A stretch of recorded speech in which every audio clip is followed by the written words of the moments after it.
Right, well, the first major act of giving was a Christmas potluck served to Orange County's homeless. Karma Camp says it's on a mission to rehabilitate the community through innovation and mobilization. Let's find out exactly what that means when we're talking about the homeless community. We welcome the founders of Karma Camp, Sean O'Neill and Greg Sipe, who insist that they didn't plan on wearing the exact same shirt today, but we're finding that very hard to believe. Hi, guys. Hey, how are you? Glad you could make it. And which one's which now?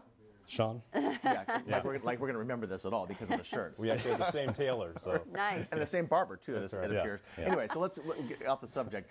Tell us a little bit about what Karma Camp's all about. Karma Camp is something that's brand new. It's only less than 90 days old. Basically, it's been inspired by several people, but mainly me and another individual in the beginning kind of threw some ideas around. We've had 3 major events in this time period, which have been completely successful in all areas, and we're very volunteer heavy right now. So our first initial event was a feeding event, and we had over 100 people come forward and actually volunteer as well as become members of Karma Camp. Okay.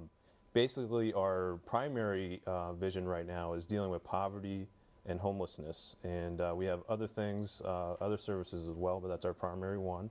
And that's called the Mobilized Outreach Program. And basically what that would consist of is a large vehicle like a tour bus, and then 2 trailers, one with washer and dryers and the other one that has lockers and showers. Right. And this would be basically an effort, the reason why we're basically very unique compared to any other shelter, kind of other feeding facility, is that we'd be completely mobile. So basically, we believe going to the streets to help. We don't ask anybody to come to us. We go to them, just like a fire rescue team with the fire department. Talk a little bit about the Interlink Outreach Program, which it was part of one of your outreaches that you started doing. You're using iPhones, iPads, and you're allowing the homeless access to those things. What is it that they're doing with the technology? So to begin, we kind of do our research on the streets with the homeless. We talk to the homeless and find out what they want, right, what they need to get a leg up and get on a level playing field. And one of the things was internet and cell phone use. Right. And it's hard to get a membership to a library or a cell phone. So our Interlink Outreach Program was on January 19th, our first event.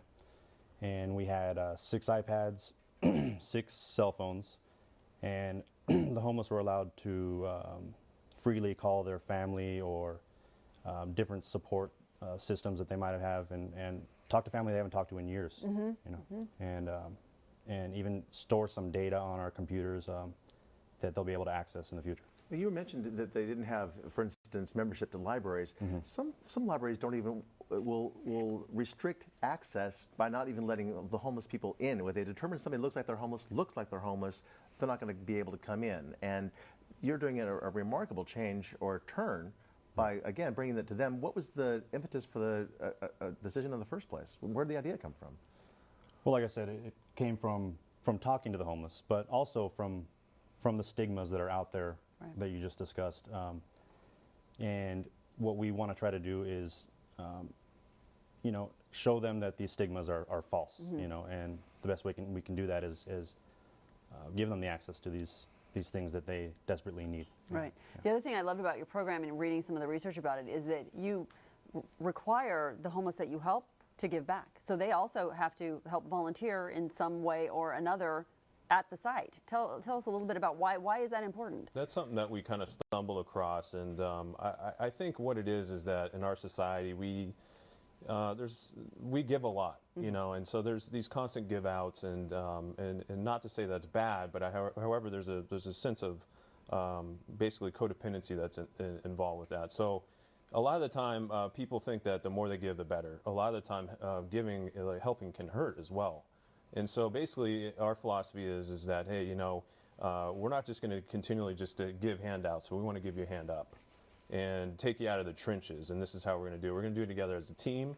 We're going to get you involved with professionals and do this together and just build that unity with the community as well. But yeah, we definitely have several events where we plan and get people that we're working with such as people on the streets that you know, help us out in our events now. Very good. The website is Karma Camp, K-A-R-M-A, karmacamp.org. It's a great website. All the information's on there. Of course, you guys need help with underwriting, volunteers. Money always helps with a nonprofit, as we know. Absolutely. So we appreciate you coming in and all that you do. Thanks a lot, guys. Thank you. Just All look for right. the guys in the striped shirts. That's right. We brought you a couple shirts. Oh, great. Thank you.